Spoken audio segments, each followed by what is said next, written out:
Welcome to Telangana వెలుగు. ప్రస్తుతం మనతో పాటు కొడంగల్ మాజీ ఎమ్మెల్యే పట్నం నరేందర్ గారు ఉన్నారు. నరేందర్ గారు చెప్పండి, నిన్న షాబాద్ లో జరిగినటువంటి సమావేశం రైతు దీక్ష అనేది అంత ఫేక్, సంవత్సరం నుంచి మేము చేసినటువంటి అభివృద్ధిని ఓర్వలేక ఈ విధంగా పెడుతున్నారని పట్నం మహేందర్ రెడ్డి గారు ఈరోజు ప్రెస్ మీట్ లో చెప్పడం అనేది జరిగింది. నిజంగా కాంగ్రెస్ చేస్తున్నటువంటి అభివృద్ధిని ఓర్చలేకనే ఈ విధంగా చేస్తున్నారా? ముఖ్యంగా గతంలో కేసీఆర్ గారు చేసిన అనేక రకాల రైతుల గురించి కానీ అభివృద్ధి విషయంలో కానీ పెద్ద ఎత్తున మన ప్రభుత్వం గత ప్రభుత్వం 10 సంవత్సరాల నుంచి అనేక కార్యక్రమాలు చేసింది. ఈ సంవత్సర కాలంలో వాళ్ళు ఏం చేసారో చర్చకు సవాలని చెప్పి నిన్న కూడా చెప్పిన ఇప్పుడు కూడా చెప్తున్నాం. మీరు చర్చకు రండి, ఎక్కడికి వస్తారో ఏ గ్రామానికి వస్తారో చర్చ పెడదాం. ఎక్కడ అభివృద్ధి చేసారు, ఎక్కడ సంక్షేమ పథకాలు ఇచ్చారో అన్ని రకాలుగా అభివృద్ధి మీద చర్చిద్దాం, సంక్షేమ పథకాల మీద చర్చిద్దాం. దానికి ఎక్కడ చర్చ పెట్టినా మేము రానికి సిద్ధంగా ఉన్నాం. దాన్ని నిరూపించుకోండి, మరి నిరూపించుకున్నాక మాట్లాడితే బాగుంటుంది. కానీ ఎక్కడ అభివృద్ధి లేదు, సంక్షేమ కార్యక్రమాలు కూడా ఒక్క గ్రామంలో కూడా అందలేదు. రైతు బంధు కానీ, రుణమాఫీ కానీ, ఈరోజు నువ్వు ఇస్తాన్న 2500 పెన్షన్స్ కానీ, కళ్యాణ లక్ష్మి కింద తులం బంగారు ఏది కూడా ఒక్కటి కూడా గ్రామాలమ్మ. ఎందుకు ఇప్పుడు 500 సిలిండర్ ఎంతమందికి వచ్చిందో చూద్దాం. ఏ గ్రామం అన్న పోయి ఇక్కడ ఒక గ్రామం లిస్ట్ తీసుకుందాం. 200 కరెంట్ ఫ్రీ యూనిట్ కరెంట్ ఇచ్చిన అన్న యూనిట్ల కరెంటు అది ఎక్కడ వచ్చిందో ఒక గ్రామ సభ పెడదాం. ఎక్కడ ఏ అమలు ఒక్క పేపర్ పత్రికలకు పేపర్లో మాట్లాడడం తప్ప గ్రామాల్లో మాత్రం ఎక్కడ కూడా జరగడం లేదు. అది ప్రజలకు తెలుసు, రైతులకు తెలుసు. సార్, ఇప్పుడు మీకు కొడంగలే కదా, రేవంత్ రెడ్డి గారు సీఎంగా ఉన్నారు కొడంగల్ నియోజకవర్గం నుంచి. సో కొడంగల్లో అయినా పూర్తి స్థాయిలో రుణమాఫీ అయిందా సార్? 21 అంటే వేల కోట్లు చేసినాము, అది బీఆర్ఎస్ కళ్ళకి కనిపించట్లేదా అంటున్నారు. ఒకటే ఎగ్జాంపుల్, కోజిగి మండలము ఉమ్మడి మండలాన్ని తెలిసిన ఒక డాటా నా దగ్గర ఉన్నది, ఇస్తా వాళ్ళని చూసుకోమను. 20,235 మంది రైతులు రుణాలు తీసుకుంటే అందులో జరిగింది 8,650 మందికి రుణమాఫీ జరిగింది. 35% జరిగింది. ఇంకా 65% రుణమాఫీ కాలే. సొంత జిల్లా సొంత కాన్స్టిట్యూన్సీలోనే కోజిగి మండలం ఒక మండలం తీస్తా నేను, ఒక గ్రామం చెప్తా నేను. అక్కడ ఏమైంది జరిగిందంటే ఆ సొంత మండలం కోజిగిలోనే ఒక మండలానికి సంబంధించిన రిపోర్టే మీకు 35% అయింది. 50,000 ఉన్న రుణాలు కూడా 50,000 కానీ ₹1,00,000 ఉన్న రుణాలే మాపు కాలేదు.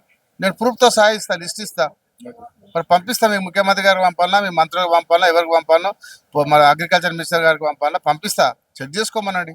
అండ్ రైతులని కడుపులో పెట్టి కాపాడుతున్న పార్టీ కాంగ్రెస్ పార్టీ. 60 సంవత్సరాలు కావచ్చు, ఇప్పుడు కావచ్చు.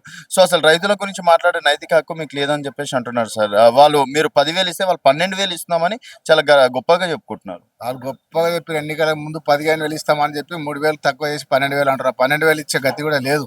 ముందు రుణమాఫీ చెప్పి కంప్లీట్ రుణమాఫీ జరిగిందని ముఖ్యమంత్రి చెప్పి 15th ఆగస్టు నాడు కంప్లీట్ రుణమాఫీగా 30% రుణమాఫీ కూడా జరగలేదు. ఈ 12,000 ఏడికెళ్ళి ఇస్తారు? ఏమనండి, ముందు దమ్ముంటే 12,000 అని చూపిమనండి. ఫస్ట్ 12,000 గతంలో కేసీఆర్ ఎట్లా ఇచ్చిండో కండిషన్ లేకుండా, ఆ కండిషన్ లేకుండా అందరు రైతులకు ఏమని చెప్పండి, ఇచ్చి నిరూపించుకోమని చెప్పు, అప్పుడు మేము ఒప్పుకుంటాం. అండ్ ఇప్పుడు కేటీఆర్ గారు నిన్న ఛాలెంజ్ చేశారు, సవాల్ చేశారు. సో ఆ సవాల్ మీద నిలబడతారా సార్? ఒకవేళ ఏ గ్రామంలో అయినా సరే పూర్తి స్థాయి రుణమాఫీ అయితే నిజంగా రాజీనామాకి సిద్ధమా టీఆర్ఎస్ వాళ్ళకుండా? సవాల్ మీద కేటీఆర్ గారు ఇలా పడతారు, నేను కూడా ఇలా పడతా. కొడంగల్ నేను కూడా ఇలా పడతా. నేను మళ్ళీ పోటీ చేయాలి. కొడంగల్లో ఏదో ఒక గ్రామంలో గ్రామ సభ పెడదాం, చర్చిద్దాం. నేను ఒట్టి పక్క కూర్చుంటా, అధికారులను గ్రామస్తుల మీటింగ్ పెట్టమను. అక్కడ ఆయన అమలు చేసిన పథకాలు, గ్యాస్ సిలిండర్ కానీ, అదేవిధంగా ఈరోజు 200 కరెంటు కానీ ఇచ్చినే ఇయ్యను కాదు, ఇచ్చిన మూడే చెప్తున్నాను.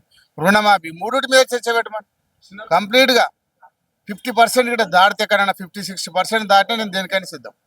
రేవంత్ గారికి సవాల్ గతంలో సవాల్ చేసినగా, నేను జైలుకి వెళ్ళి వచ్చినాడే సవాల్ చేసిన. ఒక 5-6 గ్రామాల పేర్లు కూడా చెప్పిన. ఈ గ్రామంలో పోదాం, కూర్చుందాం. నేను గతంలో ఎమ్మెల్యే చేసిన, ఇప్పుడు ముఖ్యమంత్రి ఉన్నావు, నాకు కూడా గ్రామాల గురించి తెలుసు కాబట్టి ఏ గ్రామం పెడితే పెట్టి నేను వస్తాను చెప్పిన. గ్రామ సభ పెట్టి నిరూపించు, దాన్ని నేను దేనికైనా సిద్ధం. సో మొత్తానికి రైతుల పక్షాన బీఆర్ఎస్ అంటారా, కాంగ్రెస్ అంటారా? టీఆర్ఎస్ పార్టీ, కేసీఆర్ గారే రైతుల పక్షాన ఉన్నాడు. రైతుల కష్టాలు తీసిన ముఖ్యమంత్రి కేసీఆర్ గారు కాబట్టి ఆయనకే రైతుల మొత్తం ప్రాబ్లం తెలుసు. కాబట్టి మనం చేసిందే రైతుల కోసం చేసిందే కేసీఆర్ గారు. కాంగ్రెస్ వాళ్ళు ఏం చేసిందంటే మాటలకే పరిమితం. తప్పకుండా ఆయనకు దమ్ముంటే ముఖ్యమంత్రి రాజీనామా చేసినవాడు. నేను తప్పకుండా ఓడగొట్టి చూపిస్తారు రేవంత్ రెడ్డి గారిని. ఇప్పుడు ఎలక్షన్ పెట్టమనండి, నేను ఛాలెంజ్ చేస్తున్నా. ముఖ్యమంత్రి ఎలక్షన్ పెట్టమనండి. నేను గిట్ట ఓడిపోతే మళ్ళీ పోటీ చేయ రాజకీయాలకే తప్పుకుంటా. సో మొత్తానికి పట్నం నరేందర్ గారు సంచలనమైన నిర్ణయం తీసుకోవడం అనేది జరిగింది. సో దమ్ముంటే కొడంగల్ అనే ఉప ఎన్నిక నిర్వహించాలి, రేవంత్ రెడ్డి ఎట్లా గెలుస్తారో చూస్తా, ఒకవేళ నేను ఓడిపోతే రాజకీయ సన్యాసం తీసుకుంటా అని చెప్పేసి కూడా పట్నం నరేందర్ రెడ్డి గారు అన్నారు. ఇది పట్నం నరేందర్ రెడ్డి గారితో స్పెషల్.